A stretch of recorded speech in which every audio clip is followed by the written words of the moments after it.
Welcome to Hardcore Course in Miracles. This is Earl Purdy. Welcome to A Course in Miracles. There's a call for God, I see it everywhere. Everybody's running scared, and everything is turning upside down. Welcome to A Course in Miracles. But the words I hear, they keep coming through from deep inside of me and you. It's telling us that love is who I am.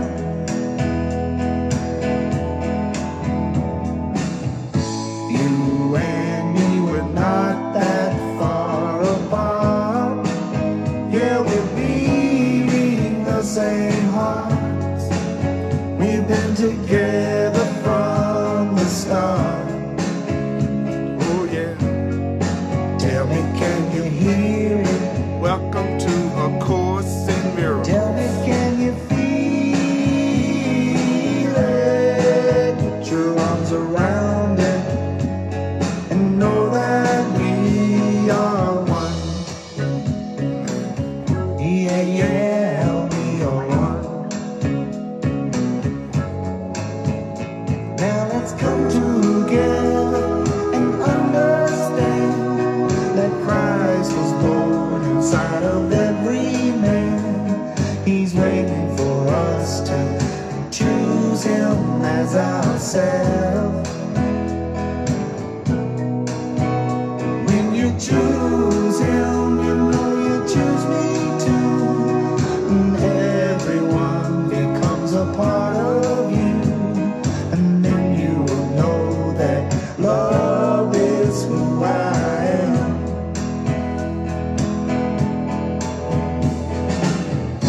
You and me were not that far apart. Yeah, we're beating the same heart. We've been together from the start. Oh yeah. Tell me, can you hear it? Tell me, can you feel it? Put your arms around it and know that we are one. Yeah, yeah, we are one. Oh, we are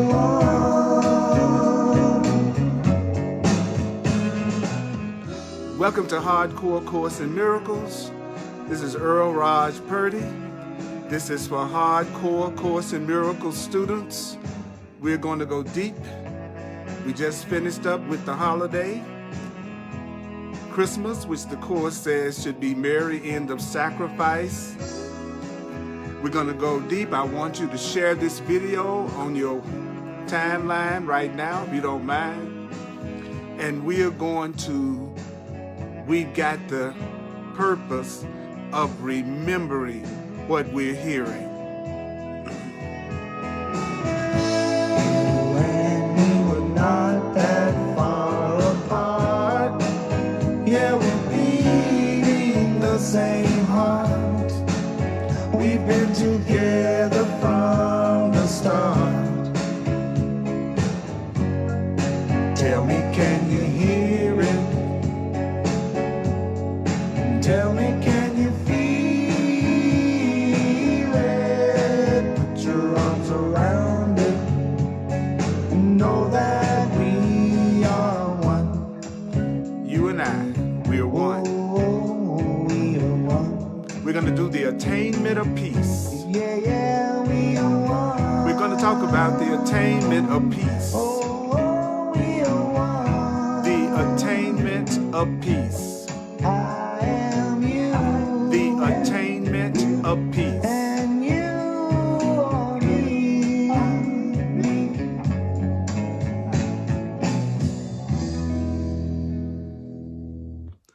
Woo, mighty companions. I love it. I love it. All right.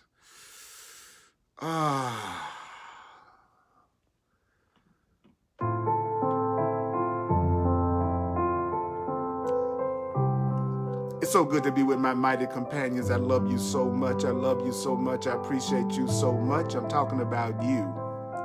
Yeah, we having this very powerful love affair going on, me and you.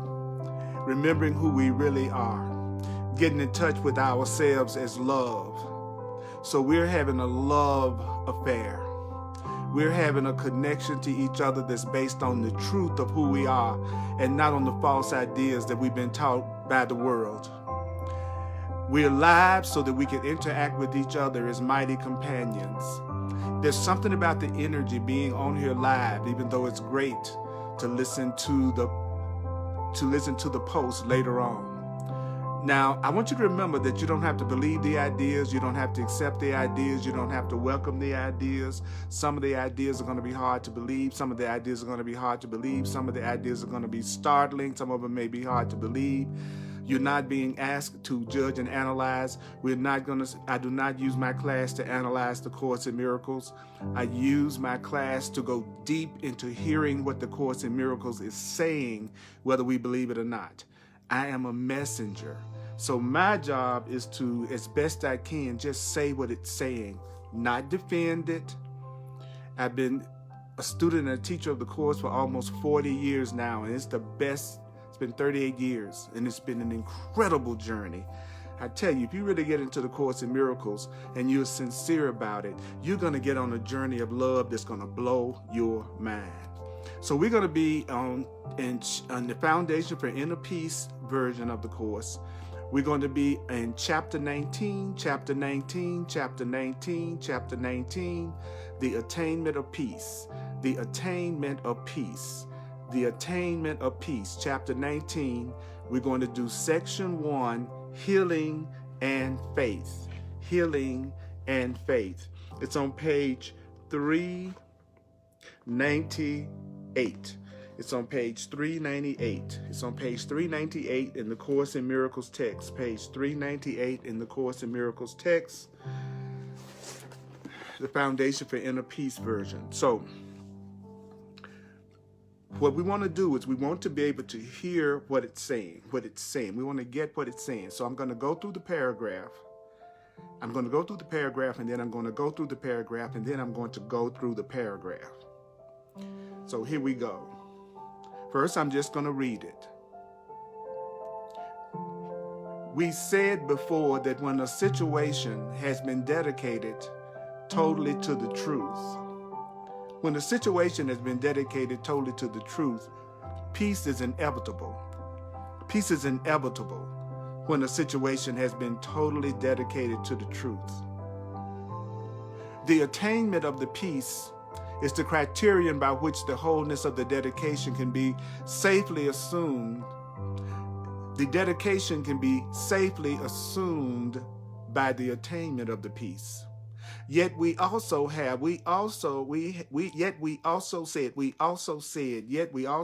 that peace without faith will never be attained. Peace without faith will never be attained. Peace without faith will never be attained. For what is dedicated to truth, as its only goal is brought to truth by faith. What is dedicated to truth is brought to truth by faith.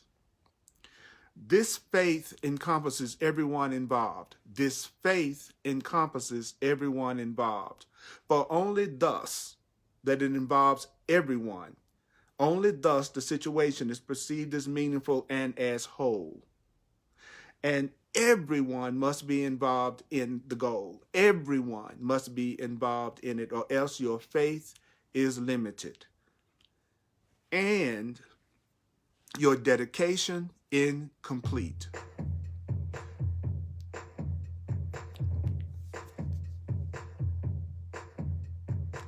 We said before that when a situation has been dedicated totally to truth, peace is inevitable.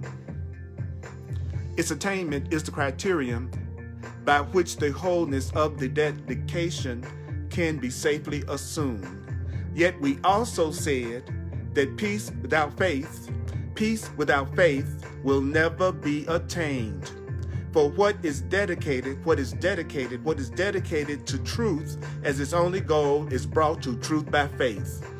This faith encompasses everyone involved. This faith encompasses everyone involved, for only thus the situation is perceived as meaningful and as a whole, and everyone must be involved in it. Everyone must be involved in the goal. Everyone must be involved in it, or your faith is limited and your dedication incomplete.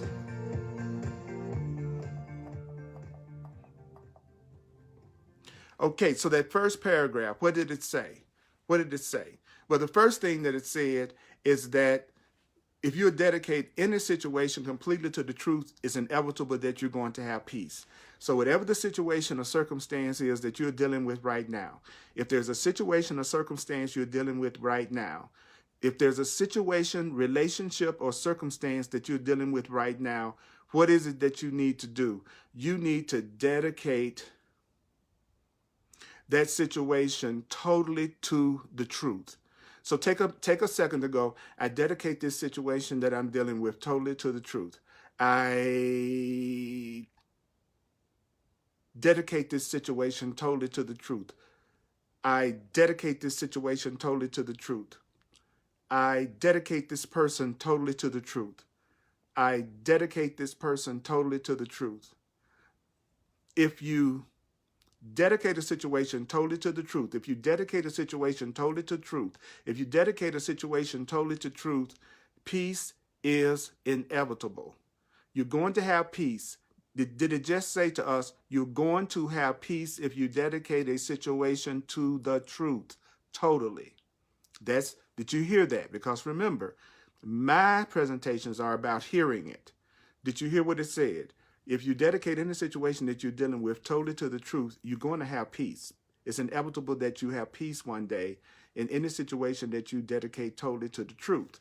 Second sentence says, how can you tell if you've been totally dedicated? How can you tell if you've been totally dedicated to the truth? How can you tell if you've been totally dedicated to peace? It says, its attainment is the criterion by which the wholeness of the dedication can be safely assumed.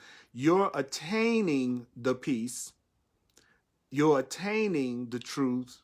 That's how you know that you were totally dedicated. If you're totally dedicated, you're going to achieve it. That's how you know you are totally dedicated. If you're totally dedicated, you will achieve the peace. If you're totally dedicated, you will achieve the truth. So that's how a person can tell if they're totally dedicated to the truth. That's how a person can tell if they're totally dedicated to peace. It's because its attainment is the criterion by which the wholeness of the dedication can be safely assumed. I know you were dedicated because you got the result. If you get the result, you know you are totally dedicated. Next sentence, paragraph 1. Yet we also said that peace without faith will never be attained. You will never attain peace without faith. You will never truly have peace if you have no faith. It's not possible to achieve peace without faith. What is dedicated to truth as its only goal is brought to truth by faith. So if you have dedicated something to truth and your only goal is truth, you have to bring it to truth by faith. It's because of my faith that I'm going to bring all my situations to the truth. It's because of my faith that I'm going to bring all situations to God. It's by my faith that I'm going to bring all situations to the truth. I will bring it to the truth by faith. By my faith, I'm going to bring something to the truth by faith. Now, what is it about this faith that is different from most kinds of faith? Well, the Course in Miracles says this faith encompasses everyone involved. So if I'm going to have faith, my faith has to include you. My faith includes you. If I'm going to have situations brought to the truth, if you're going to have situations brought to love, if you're going to have situations brought to peace, then you have to have faith. And that faith has to encompass everyone involved. My faith has to surround you. My faith has to surround and encompass everyone. If my faith does not encompass everyone, then my faith is not meaningful and my faith is not whole. So what I want for me, what I want for me, what I want for me, whatever situation I want to bring to peace, whatever situation I want to bring to truth, it's going to be brought to the truth by faith, and my faith has to include everyone. Your faith has to include everyone. Everybody has to be involved in it, or else your faith is limited. If I don't have faith in everyone, my faith is limited. If I don't have faith, if I'm unwilling to have faith, if I'm unwilling to move in the direction of having faith that includes everyone, then my faith is limited. So you have limited faith if the only person you believe in is you. If the only person that you trust is you, you have limited faith. You have limited faith. If you're the only one that's truly loving, if you're the only one that's truly peaceful, and everybody else is totally opposite to that, that's limited faith. Everyone must be involved in it. Did it say everyone? It says everyone must be involved in it, or else your faith is limited, and that means your dedication is incomplete. That means your dedication is incomplete. So what is it that means your dedication is incomplete? Whenever your faith is limited. When is your faith limited? When your faith does not encompass everyone involved. How do you bring yourself to truth and peace? You do it by faith. How can you tell if you've really been completely dedicated to the goal of peace? You will have peace. It's by your attainment of it that you know that you've been completely dedicated to having it. Whatever you achieve, whatever you attain, is something that you've been completely dedicated to having. Whatever you achieve, whatever you attain, it's whatever you've been completely dedicated to having. So whatever it is that you have, then it is what you have been completely dedicated to having, whether you realize it or not. And it says, if you dedicate a situation completely to the truth, if you dedicate a situation to love, if you dedicate a situation to truth, it's inevitable that you are going to have peace. And the Course in Miracles defines peace as total fulfillment. Substitute the term total fulfillment when you see the word peace. The Course defines peace as complete fulfillment, total fulfillment, complete fulfillment. Peace isn't something dull. Peace isn't something boring. Peace is total fulfillment. Total fulfillment. I am willing to have total fulfillment. Are you willing to have total fulfillment? If you dedicate a situation to the truth, you really want to know the truth, then it's inevitable that you're going to have peace. It's inevitable that one day you are going to have total fulfillment. And when you achieve total fulfillment, that's how you can judge that you are truly dedicated completely to having total fulfillment. Yet we also said that peace, which is total fulfillment without faith, can never be attained. You'll never have peace, which is total fulfillment, without faith. And you bring everything to the truth by faith, but your faith has to encompass everyone involved, or else your faith is limited and your dedication is not complete. Did you hear what the Course in Miracles said? Diana says faith that encompasses everyone. Carla says knowledge equals application equals transformation equals peace equals miracle. Another comment, my faith needs to include everyone lest my faith is limited. Bree says, my hi brother. Kim is letting everybody know that we're at chapter 19, page 398 in the Course in Miracles text. Diana says, my dedication is incomplete when my faith doesn't encompass everyone. Whatever I achieve is what I've been completely dedicated to having. You know, think about that. What you have achieved is what you have been dedicated to having. You can tell that your dedication to having something is really there because you will attain what it is you want. Now, let's go to the next paragraph. Let's go to the next paragraph. Here we go.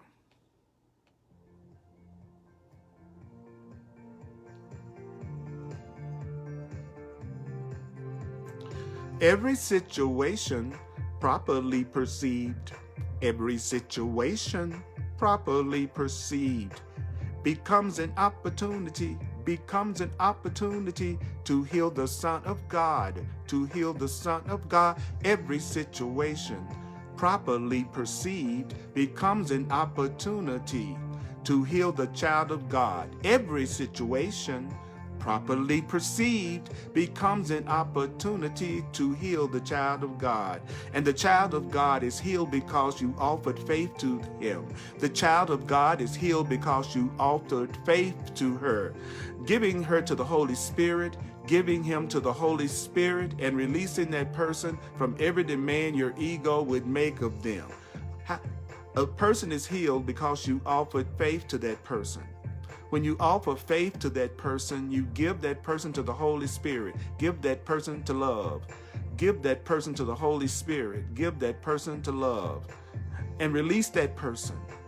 And release that person from every demand your ego would make of that person. Release that person from every demand your ego, your fear would make of that person. And thus do you see that person free. And thus do you see that person free. And in this vision does the Holy Spirit share. And in this vision does the Holy Spirit share. And since the Holy Spirit shares the vision of love, the Holy Spirit has given the vision of love. And so the Holy Spirit heals through you. Do you know the Holy Spirit, he heals through you? It is this joining the Holy Spirit. It is in this joining in the Holy Spirit. It is this joining the Holy Spirit in a united purpose. Join the Holy Spirit in a united purpose. Joining him in a united purpose that makes this purpose real. Do you hear me now? Joining him in a united purpose that makes this purpose real. Because you make it whole. Because you make it whole. When you make it whole, you make it real. When you make it whole, you make it real. And this is healing. This is healing. The body is healed because you came without it. The body is healed because you came without it. And joined the mind in which all healing rests. Join the mind in which all healing rests. Join the mind in which all healing rests. Join the mind in which all healing rests. Okay, so let's go back to it again. Remember, we want to hear it. Now, what did we hear in the first paragraph? Who remembers what we heard in the first paragraph? Basically, what we heard in the first paragraph was that if you dedicate the situation to the truth, it's inevitable that you're going to have peace. If you attain the peace, that's the criterion by which the wholeness of your dedication can be safely assumed.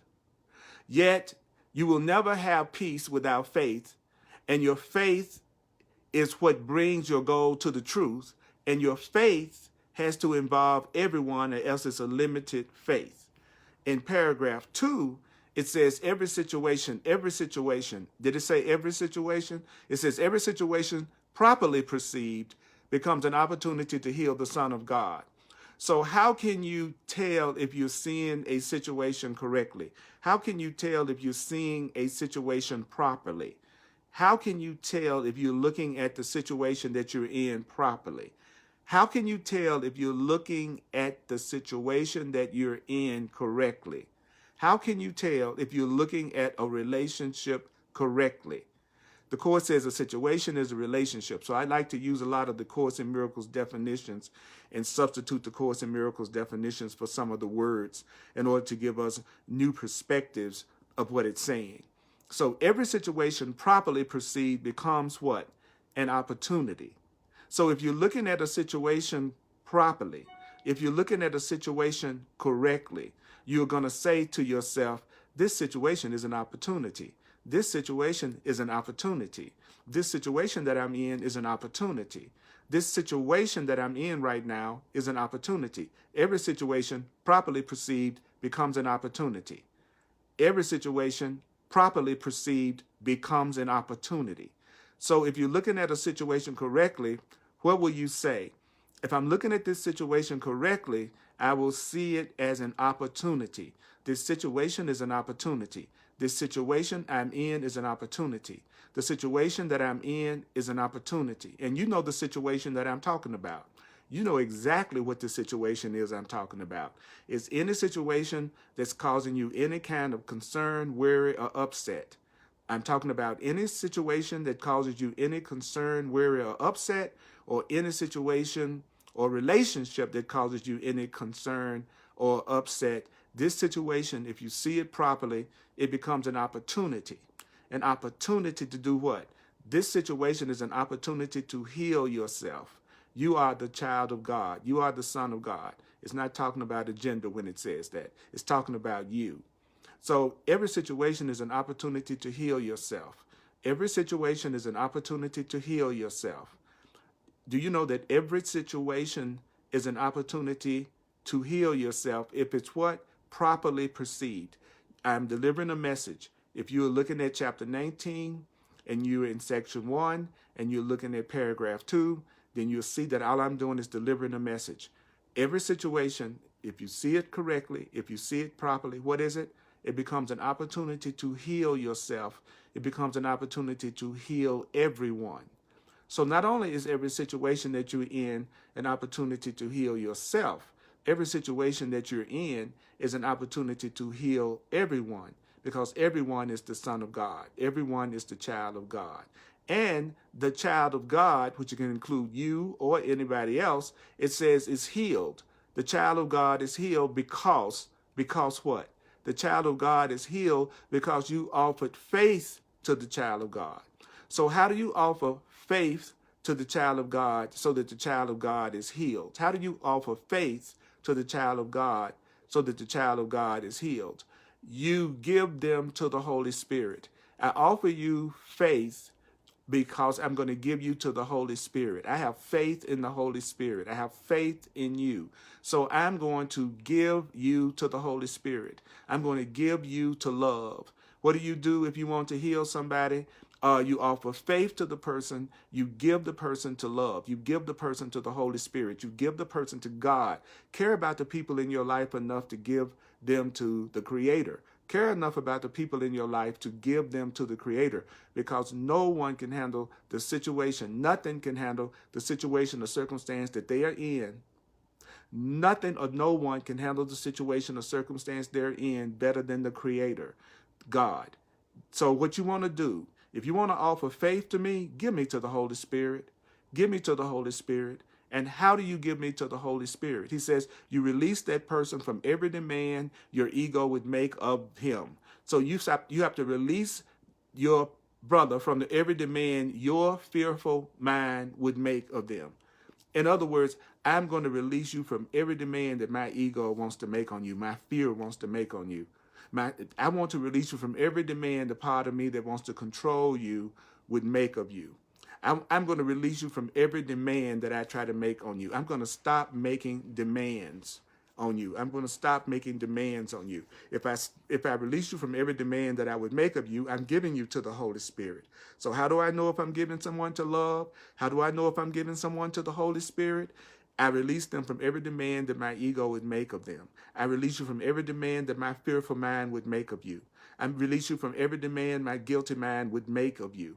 I'm going to release you from every demand my angry mind would make of you. I'm going to release you from every demand my unconscious, frightened mind would make of you. I'm going to free you from every script that I would make of you. And when I free you from every script, that's how I know that I've given you to the Holy Spirit. Giving you to the Holy Spirit, giving you to God, giving you to love means I'm going to release you, and I'm going to release you from every demand that my ego would make of you. And so you are going to be healed. And the reason why you're going to be healed is because I'm going to offer faith to you, which means I'm going to give you to the Holy Spirit. I'm going to release you from every demand that my ego would make of you. I'm going to be a means for your healing. And the way that I'm a means for your healing is to offer faith to you. I'm offering faith to you. I'm going to give you to the Holy Spirit. I'm going to give you to the Holy Spirit as part of myself. I'm going to give you to love. I'm going to give you to God. I'm going to give you to God. I'm going to give you to God. And I'm going to release you from every demand that my ego would make of you. That's how you are healed. Because I'm seeing this situation. I'm seeing this situation as an opportunity for us to heal. What we're doing right now on this Facebook Live, this is an opportunity to heal the Son of God. We are giving each other an opportunity to heal each other. So how do we heal each other? We're going to offer faith to each other. How do we offer faith to each other? We're going to give each other to love. We're going to give each other to the Holy Spirit. We're going to release each other from every demand our egos would make of each other. So I'm going to release you from every demand my fearful, angry, selfish mind would make of you. And I want you to release me from every demand and script that your ego can come up with for me. I'm going to release you from every demand that my ego would make of you, and you release me from every demand that your ego would make of me. And if we are seeing this time together correctly, if we're seeing this time together properly, we're looking at it as an opportunity to heal. So every situation correctly seen is an opportunity to heal. Whatever's happening in your life right now, it's an opportunity to heal. Whatever's going on in your relationships right now, it's an opportunity to heal. Whatever is happening in your financial situation right now is an opportunity to heal. Whatever is happening in your health situation right now is an opportunity to heal. Whatever happening in your job situation is an opportunity to heal. Whatever is happening with in your relationship to your relatives, friends, and siblings, it is what? An opportunity to heal. And you will be healed, and the other person will be healed because you're going to offer faith to that person. And offering faith to that person means you're going to give that person to the Holy Spirit, and you're going to release them from every demand that your ego is making on them. Thus do you see them free. So I see you as free when I've released you from every demand I would make of you. I don't see you as free until I free you from my scripts and I free you from my demands. You're not really seeing someone as free until you see them as free from your demands and your scripts. So the Course in Miracles has said, when you release your brother from every demand your ego would make of them, thus do you see them free. So I don't see you free until I release you from every demand my fearful mind would make of you. And that's when I know I've really given you to the Holy Spirit, because if I've given you to the Holy Spirit, I'm no longer making demands of you. I am no longer making demands of you if I've given you to the Holy Spirit. It says, thus do you see him free. And in this vision does the Holy Spirit share. So when you see a person as free, that's exactly the way Holy Spirit is also seeing that person. Love sees that person as free, and you are seeing that person as free. So now you and love, you and God are sharing the same vision. You sharing vision with God, you sharing vision to God, you sharing vision with God means you're looking at things the same way God looks at things. If you're looking at things the same way God looks at things, then you share the vision of the Holy Spirit, which means you see the person as free. Our Creator sees us as free. I know what you mean, Phoenix. I'm having goosebumps all over. I feel a healing going on right now too. So I understand what you're talking about. When I hear the Course in Miracles, it's like a burden being taken off me. And that's why I say, people, to me, and that's just my judgment, I think people need to just stop trying to analyze the Course in Miracles all the time and try to fit the Course in Miracles into their own perceptions. Get rid of your perceptions for a minute. You don't have to know everything. You don't have to be the smartest one in the house. You don't have to be the one that knows everything.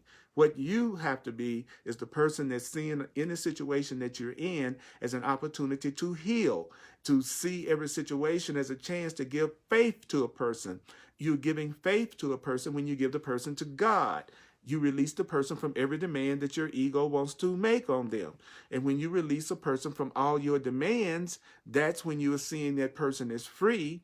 And when you see a person as free, you're seeing that person the same way the Holy Spirit sees that person, because the Holy Spirit sees that person as free. So now you and the Holy Spirit, you and God are sharing the same vision. You're looking at things the same way. That's what sharing the same vision means. It means I'm looking at it the same way you're looking at it. You looking at that person as free, and God is looking at that person as free. So that means you are freeing that person from the demands that you would make on them. A person isn't free if you are making demands on them. You're not seeing a person as free if you're constantly making demands on them. So to see a person as free, you have to what? Release him from every demand your ego would make of him. Thus do you see that person free, and in this vision does the Holy Spirit share. And I know y'all following along with me in the book. Since the Holy Spirit shares that vision of freedom, the Holy Spirit has given that vision of freedom. And so what's happening is the Holy Spirit heals through you. So what does that mean? It simply means that when you are seeing someone as free, when you are seeing someone without the demands that your ego would put on them, that's when the Holy Spirit can heal through you. God can't heal through us until we start really allowing ourselves to be willing to see things the way that God sees them. And until we're willing to see things the way love sees things, then love can't heal through us. Love heals through you when you share the vision that love has. And it told us that in this case, the vision is that you're setting your brother or sister free. So when you see me as free, the Holy Spirit can heal through you.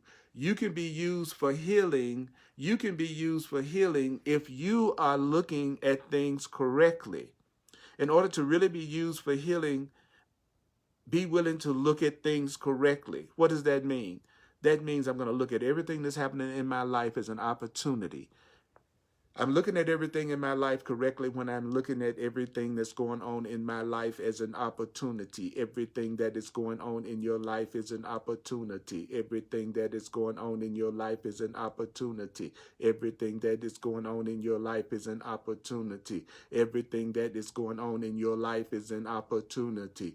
Everything that is going on in your life is an opportunity. Every situation in your life is an opportunity to heal. Every situation in your life is an opportunity to heal. Every relationship in your life is an opportunity to heal. Every relationship in your life is an opportunity to heal. Every situation in your life is an opportunity to heal. Give that person to the Holy Spirit means release that person from the demands that your ego is making on that person and see that person as free. Do you know that when you see the person as free, you're seeing that person the way the Holy Spirit sees that person, which is free, which means now you are sharing the vision of the Holy Spirit because you're looking at everything the same way. And since you and the Holy Spirit are looking on everything the same way, which is that person is free, now the Holy Spirit can heal through you. That's right. The Holy Spirit can now heal through you. Do you know that it's in joining Holy Spirit in a united purpose? Join love in a united purpose. What is the united purpose? The united purpose is peace. The united purpose is truth. The united purpose is to set each other free. So we need to join love. We need to join in love. We need to join God in a united purpose because it's the united purpose. It's the fact that our purpose is united, that we both are joining on the purpose of freedom. He says this makes the purpose real. When you and I join with the Holy Spirit in the desire to be free, that makes that purpose real because you make it whole. Making something real is healing. Making something real is healing. How do you make a purpose real? You make a purpose real by joining in the purpose with someone else, having a united purpose. So what is the united purpose? The united purpose is peace. The united purpose is freedom. The united purpose is love. The united purpose is truth. We're all joining each other in a united purpose. And it's this united purpose, he says, that makes this purpose real. because you make the purpose whole. And this is healing. This is healing. As you can see, I'm coming straight out of the book. I teach the Course in Miracles straight out of the book. I am a messenger, not an interpreter, a messenger. And the Course in Miracles is saying the body is healed. So what is it that heals the body? It says the body is healed because you came without it. So what? It says the body is healed because you came without the body. You came without the body. You know, that's kind of interesting when you think of it. You did come here without the body, and then you entered a body. So think about it. Think about it. The body is healed because you came without it and joined the mind in which all healing rests. So healing comes from joining minds. Healing ultimately comes from joining minds. The body is healed because you came without it. You joined we didn't join body to body to heal. We are joining mind to mind. There's only one mind, but we are joining minds to heal. We are joining in the way that we think. We are joining in a united purpose.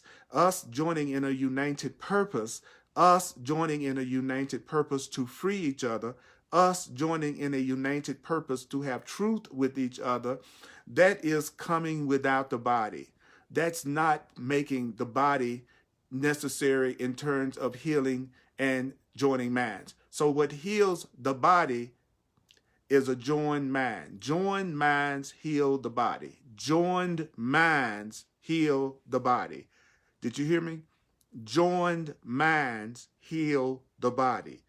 So joining minds on the truth, joining minds on the goal of freeing each other, joining minds for the goal of peace, joining minds for the goal of truth, joining mind heals.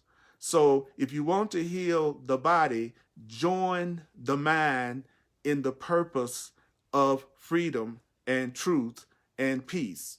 The body is healed because you came without it and joined the mind in which all healing rests.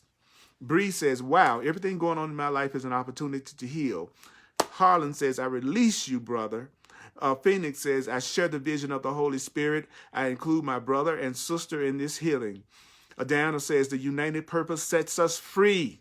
Making something real is healing. United equals inclusive, yes.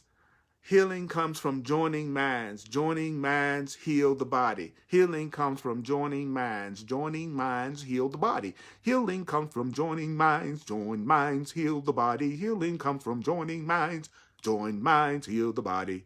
Join minds heal the body. Join minds heal the body. You notice everything that I'm doing, the rhythms, all of that. I'm doing that so that this will become integrated in my entire being and not just another intellectual, mental exercise. I want to feel this in my body. So it's important for us to remember what was it that the second paragraph was telling us? What was the second paragraph telling us? The second paragraph is telling us that every situation is an opportunity to heal myself. Every situation is an opportunity to heal myself and to heal another person. It says that the other person is healed because I offered my faith to that other person. I gave that person to the loving spirit. I gave that person to the loving spirit. How do I know if I've given a person to the loving spirit? I released that person from every demand that my ego would make of that person. And when I free another person of all the demands that I would make of that person, that means I'm seeing that person is free. And when you're seeing a person as free, then you're seeing a person in a way that's the same way that the Holy Spirit sees that person and sees that person as free. So now you and the Holy Spirit are seeing things the same way. You and the loving spirit are seeing things the same way because you're seeing your brother or sister as free. And since you now have the same vision that the Holy Spirit has, then the Holy Spirit can heal through you because you are looking at things the same way. If you want God to heal with you, you got to start looking at things the way God looks at things. It's not about getting God to look at things the way you look at things. It's about you looking at things the way love looks at things. And when you're looking at things the way that love looks at things, then love can heal through you. And when love is healing through you, then you are coming without the body. And that makes the purpose real. When you and I join in a purpose, it makes the purpose real. And that's healing, when we have a real purpose because we're both sharing that purpose. The body is healed because we join the mind. Because we join minds, the body will heal when we join minds. And when we join minds in love, the body is healed. That is what the Course in Miracles is saying in the hardcore Course in Miracles. That's why you want to listen to this over and over again, so that you can hear the message that love is trying to give us right now. That every situation, every circumstance is an opportunity for you to heal. It's an opportunity for you to have happiness. And that you got to have faith that encompasses everyone, or that faith isn't real. And when you really dedicated yourself completely, you will know it because you will achieve your goal. And every situation that's dedicated to truth, every situation that's really dedicated to peace, the peace is going to come. If the situation is dedicated to truth, peace is inevitable. So do you see what I'm doing? I'm repeating this over and over and over again so that we can hear the message that we're being given. People say to me, how can I hear the voice of the Holy Spirit? The Course in Miracles is the voice of God, the voice of the Holy Spirit. It's not the only way that you can receive from God, or the only way that you can receive and get the voice from the Holy Spirit communicating with you. The Course in Miracles is just one of many ways in order for God to guide us. But for a certain group of people, the Course in Miracles is exactly what they need to hear. And it's exactly how they hear the voice of the Holy Spirit. Do you understand what I'm saying? The Course in Miracles is not for everyone. The Course in Miracles is not for everyone. The Course in Miracles may not be your path. It may not be the best path for you. But for some people, the Course in Miracles is the best path for them right now. And the way that they know it, is that no matter how much resistance comes up, they keep on studying it. They keep on reading it. If you're a true Course in Miracles, Course in Miracles student, no matter how much resistance comes up, you don't let it stop you. So now we're going to go to paragraph 3. Paragraph 3. Take a breath. I'm a Course in Miracles student. I believe you are a Course in Miracles student. A true Course in Miracles student wants to remember what the voice for God is saying through the Course in Miracles. So I'm going to read paragraph 3. Here we go. We in chapter 19, section 1, paragraph 3, in the Foundation for Inner Peace version of A Course in Miracles. Do you hear me? The body cannot heal. The body cannot heal. Let me read this to you. The body cannot heal. The body cannot heal. The body cannot heal because the body cannot make itself sick. The body can't make itself sick. The body cannot make itself sick. The body doesn't make itself sick. Sickness doesn't come from the body. Sickness doesn't come from the body. The body cannot make itself sick. The body cannot make itself sick. The body needs no healing. The body needs no healing. The body needs no healing. The body needs no healing. The body needs no healing. The body needs no healing. The body needs no healing. The body needs no healing. The body's health or sickness. The body's health or sickness depends entirely on how the mind perceives it. The body's health or sickness depends entirely on how the mind perceives the body. And the purpose that the mind would use the body for, the body's health or sickness depends entirely on how the mind perceives the body and the purpose that the mind would use the body for. It is obvious that a segment of the mind can see itself as separated from the universal purpose. It's obvious that a segment of the mind can see itself as separated from the universal purpose. When this occurs, when a segment of the mind sees itself as separate from the universal purpose, when a segment of the mind sees itself as separated from the universal purpose, the body becomes its weapon. When this occurs, the body becomes its weapon, used against this purpose to demonstrate the fact that the separation has occurred. The body thus becomes the instrument. The body thus becomes the instrument of illusion. The body becomes the instrument of illusion, acting accordingly, seeing what is not there, hearing what truth has never said. When you use your body, when you use the body as an instrument of illusion, when you use the body as an instrument of fear, the body acts accordingly. The body sees what is not there, hearing what truth has never said. And the body behaves insanely. The body behaves insanely. Being imprisoned by insanity, the body behaves insanely. Being imprisoned by insanity, the body behaves insanely. The body behaves insanely, being imprisoned by insanity. The body behaves insanely. Wow, that paragraph right there was loaded. Okay, let's see. You want to tackle it? We're going to tackle it. Okay, here we go. We are in chapter 19, section 1, paragraph 3, the attainment of peace in A Course in Miracles. Okay, first of all, what did it tell us? Because remember, we want to hear the message. We're trying to hear the message. We're trying to hear the message. We don't have to believe the message, but we're trying to hear the message. Okay, first of all, the Course in Miracles says, what can't heal? The Course in Miracles says the body cannot heal. The body can't heal. The body can't heal because the body can't make itself sick. So the Course in Miracles says your body doesn't make itself sick, so your body also doesn't heal itself. Your body doesn't heal itself, but your body didn't make itself sick either. Your body doesn't heal itself, but your body doesn't make itself sick either. The Course in Miracles says the body doesn't need any healing. The body doesn't need any healing. The body doesn't need any healing. It's not the body that needs healing. It's the mind that needs healing.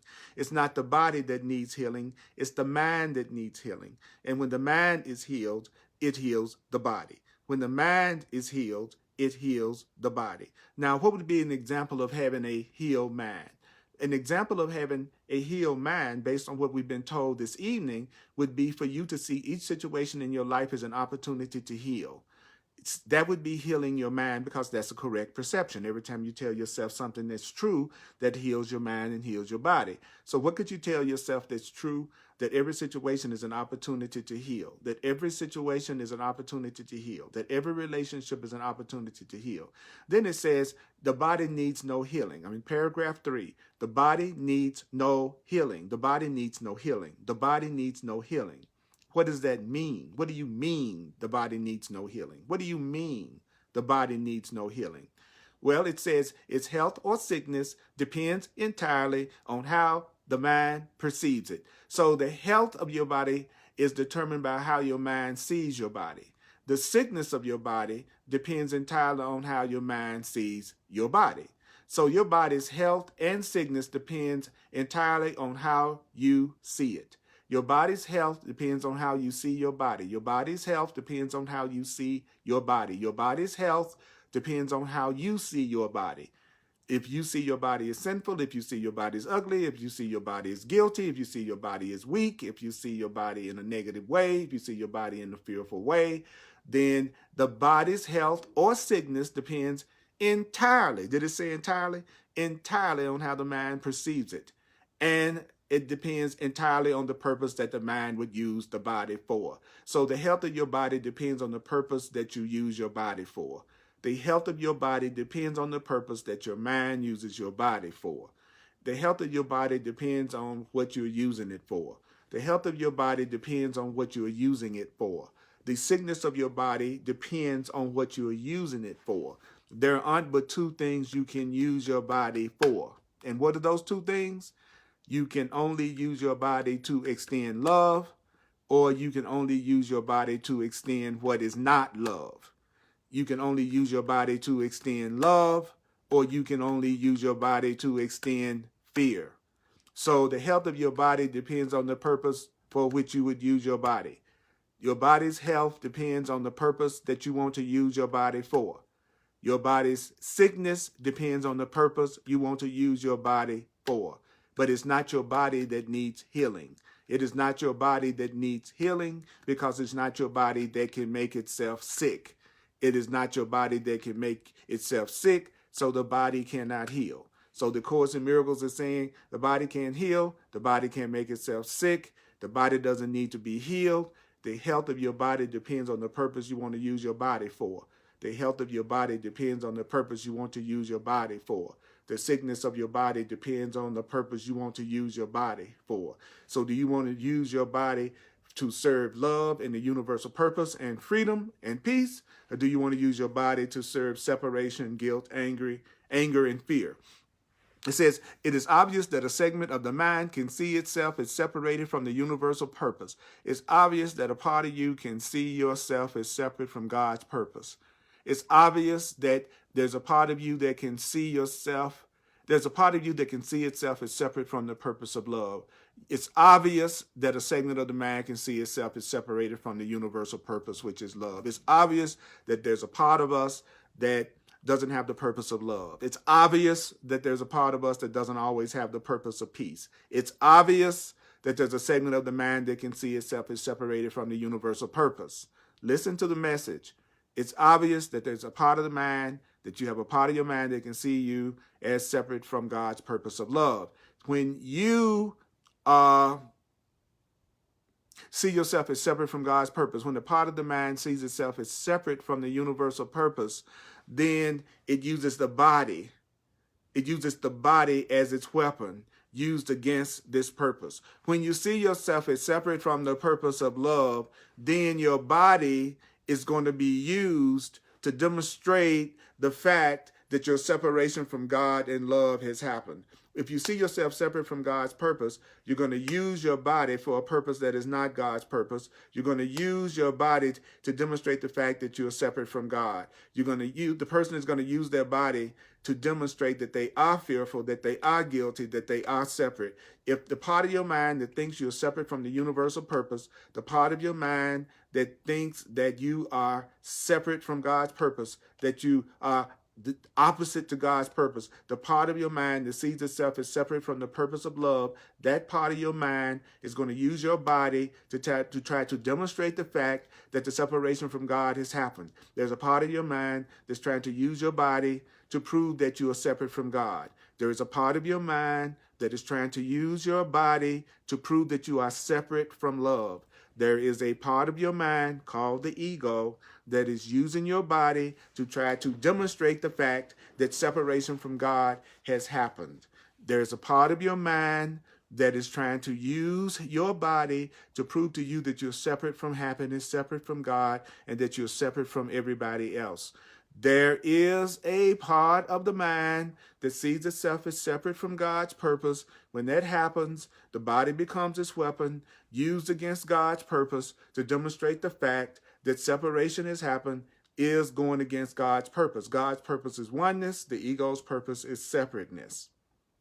So if you side with the part of your mind that wants to be separate, if you side with the part of your mind that wants to be disconnected, if you side with the part of your mind that believes in anger, guilt, and fear and separation, then it says the body thus becomes the instrument. The body thus becomes the instrument of illusion. So when are you using your body to fool yourself? When are you using your body as an instrument of illusion? When are you using your body as an illusion instrument? When are you using your body as an instrument to convince you of something that is not true?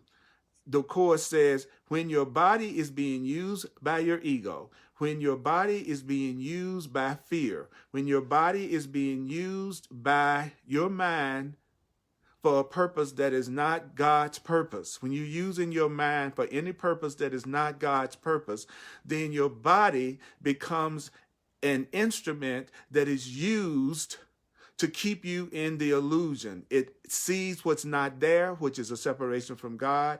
It hears what the truth never said, which is that you're separate from God. And then your body behaves insanely. And the reason why your body behaves insanely is because your body is imprisoned by your insanity. So the Course in Miracles says when you are acting any other way than loving, you are insane. An insane being is a being who acts unloving, because any sane being knows that love brings peace, prosperity, abundance, connection, joy, eternal awareness. That any sane being only wants to use their body for the purpose of love. They only want to use their body for the purpose of setting people and themselves free. A sane being wants to use the body for joining. So the Course is saying, when you don't want to share that purpose, when you don't want to share the purpose of freedom and the purpose of love and the purpose of peace, then you're going to use your body for just the opposite of that. And your body is going to become the instrument of fear. It's going to become the instrument of illusion, acting accordingly, seeing what's not there, hearing what the truth never said, behaving insanely, being imprisoned by insanity. The Course in Miracles just told us what's going to happen if you don't share the purpose of love. A person that doesn't share the purpose of love, doesn't share the universal purpose of love and peace and joining. Well, he says, well, if you don't do that, then the mind is going to use the body for the purpose of proving that you're separate, proving that you're afraid, proving that you're alone, proving that God isn't real.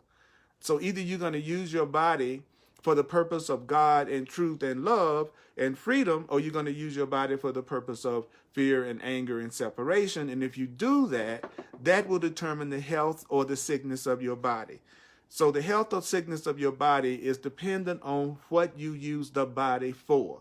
The purpose that you use your body determines the health of your body. The purpose that you use the body for determines the health of your body. The purpose that you use the body for determines the health of your body.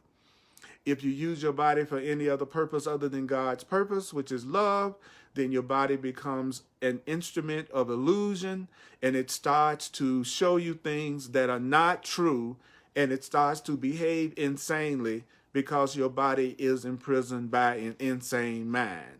So a body that is being controlled by a mind that is fearful is a body that is being controlled by an insane mind.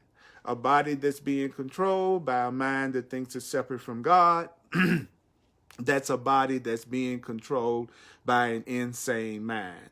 And then your body will show you things that is not true because you believe something that's not true. And what's not true that you believe is that you're separate. Separate from me, separate from God, separate from each other. That you are fearful, that you are guilty, that you are sinful. These are all thoughts that are not true. And if you want to believe those kind of thoughts, then your body becomes the instrument that's used to prove that those untrue thoughts are true. That is so simple that it's hard sometimes for me to get it. The Course in Miracles is so friggin' simple that sometimes it takes me a minute to understand what it just said. And so I'm gonna review what it just said in just a moment. And I want to thank you for checking out and coming back and checking out my Hardcore Course in Miracles Facebook Live class. If you like to make a financial expression of appreciation, as I am a full-time teacher, that's all I do in the world, then you can make a financial expression of appreciation by going to www.earlpurdy.com. Earl Purdy, Purdy.com. Also, I want to invite you to go to my website and sign up for the contact list. Take a moment when you're on the computer, go to my website and sign up for my contact list, you all, because I have a lot of things that are going to be coming up soon that I'm going to contact people through the contact list, through my contact list, to let you know about it. But I can't let you know about it if you don't take the time to make sure I can contact you. But on the other hand, if you don't really make the time that I can contact you, well, maybe that means you're not really interested in knowing. And that's innocent too. I just thought about that. Okay. But if you think you might be interested in knowing firsthand about the new things that Holy Spirit's going to be doing through me this year, then go to my website and sign up for my contact list. And I'm also available for one-on-one sessions called Clarity Sessions. Sessions that will change your life. I'm telling you, will change your life. Go to my website. It describes the one-on-one sessions in detail called Clarity Sessions. All right. I want to thank all of you that have been giving me support on every level. You are awesome. I see you as free. I want to give you to the Holy Spirit. I want to release you from every demand and script that my ego would make of you. All right. So on Sundays at 1 p.m. on Facebook Live, Mountain Time, 1 p.m. Mountain Time on Sundays, I do A Course in Miracles in front of a live audience and also stream it on Facebook. On Tuesdays at 7 p.m. Mountain Time, I do an incredible teaching called The Way of Mastery. Check The Way of Mastery out, 7 p.m. Mountain Time, every Tuesday evening. And on Thursdays, 7 p.m. Mountain Time, we do Hardcore Course in Miracles. And it's on the Earl Purdy page on Facebook. And you can watch these videos whether you're a member, the live broadcast, whether you're a member of Facebook or not. It's on the Earl Purdy page on Facebook. That's where you locate these live broadcasts. Got tons of videos on my website and on YouTube. So I'm here to be truly helpful. So let's go back to this last paragraph as a review, okay? What it said to us was that the body can't heal because the body can't make itself sick, that the body is not what you should be trying to heal. Don't be trying to heal the body. You may do some symbolic gestures. What I mean by that, let me explain. I'm not saying that you may not do something on the external, whether it's medicine, going to the doctor, exercise, whatever. Those are all symbolic gestures to show that you're willing to be healed. So what the Course is saying is that ultimately, as you become enlightened, you're going to realize that the body is not what needs to be healed. You're going to realize that the health of your body and the sickness of your body depends entirely on how you see your body, the purpose you want to put your body to. The thing you want to use your body for determines the health of your body. And you can only use your body for love, or you can use your body for fear. You can only use your body for innocence and to know your innocence, or you can use your body for guilt. You can use your body for anger, and you can use your body for peace. You can use your body for lack, and you can use your body for abundance. That's what it means. You can use your body for freedom, or you could use your body for bondage. That's what it means by you can use your body for love, or you could use your body for fear, okay? And if you want to use your body for fear, if you don't want to use your body for what your body was meant to be used for, which is joining in love, then the Course says, then your body becomes the weapon of the part of your mind that wants to see itself as separate from God. The part of your mind that wants to see itself as separate from love, called the ego.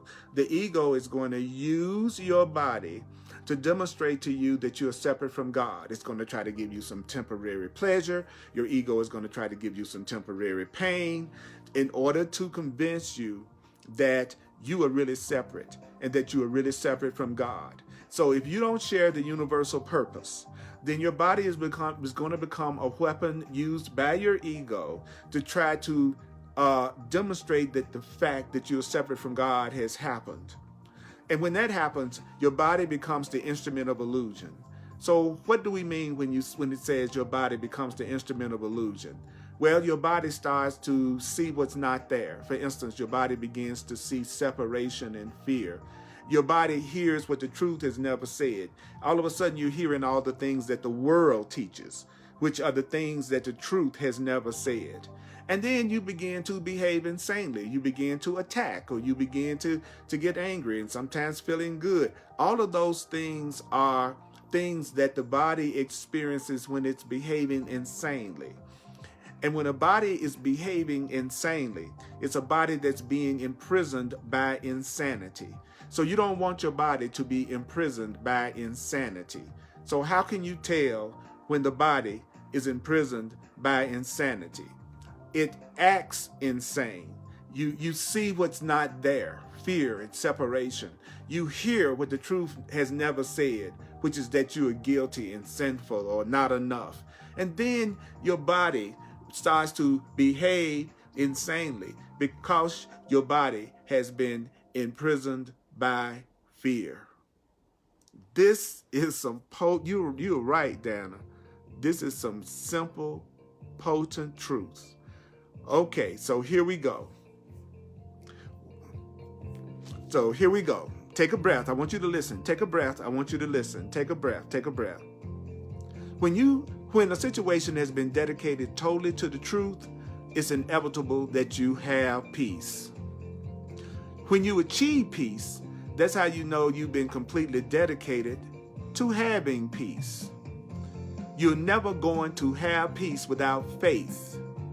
And you're going to bring yourself to the truth by faith. And you have to allow your faith to encompass everyone, include everyone in your goal. If you don't include everyone, if everyone's not involved in your faith, that's how you know your faith is limited. And if your faith is limited, your dedication is incomplete. Take a breath. So when you're looking at a situation correctly, do you know that you will see every situation as an opportunity to heal the child of God? Every situation is an opportunity to heal yourself. Every situation is an opportunity to heal. Every situation is an opportunity to heal. Every situation is an opportunity to heal. And you can heal another person by offering your faith to them. Give them to the Holy Spirit. Give them to the Holy Spirit. Release every person in your life from every demand that your ego would make of that person. See that person as free. See that person as free by removing all the demands that you would make of that person. Now, seeing a person as free, that's a vision that the God shares. Seeing a person as free, that's a vision that love shares. And since you are seeing things the way that God sees things, since you are seeing things the way love sees things, the Holy Spirit can heal through you when you see things the way the Holy Spirit sees it. And the Holy Spirit sees everyone and everything as free. And joining in a united purpose will make your purpose real. And when you make your purpose real, that's healing. The body is healed because you came without the body. So how do you come without the body? You focus on joining minds. Because it's in joining minds. In joining minds, all healing lies in joining minds. And that's what we've been doing. You and I have been joining minds. The body cannot heal because the body can't make itself sick. So the body doesn't need any healing. The health and sickness of the body depends on what you use the body for.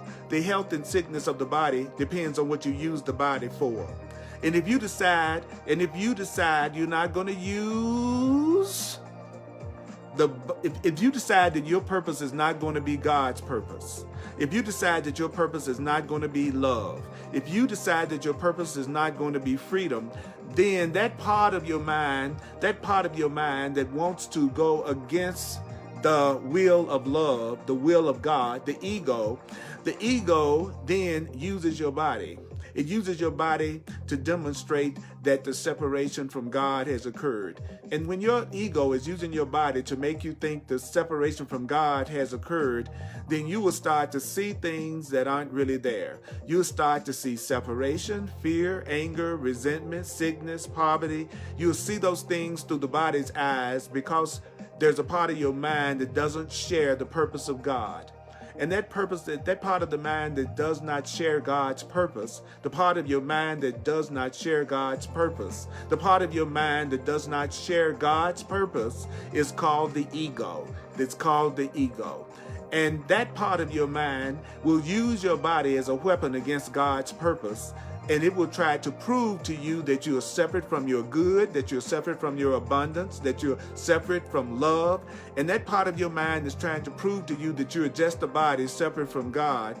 That part of your mind will use the body as an instrument, will use your body to show you things that are not true. And so you will behave insanely and you will be imprisoned by insanity.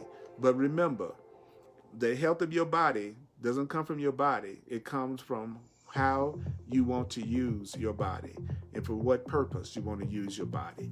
And if you dedicate your body to be used for truth, then peace in the body is inevitable.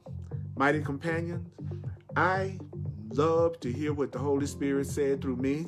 I needed to hear it. I needed to hear it. Did you need to hear it? It's been so wonderful being here with you. We're right before the new year, and I want to tell you that the next year is going to be unbelievable. It's going to be an incredible time of awakening, and we're going to do it together, mighty companions. I want you to commit and dedicate yourself to us joining on our universal purpose. Don't just see this as a class. Don't just see this as something you're just checking out. Look at it as these are your mighty companions, and you are going to join with them on a united purpose. And that united purpose of love is going to become real, because when you and I join minds, it heals our body, and it heals all the physical situations in our life and gives us another perception of them. So listen to this and watch this over and over. Watch it over and over.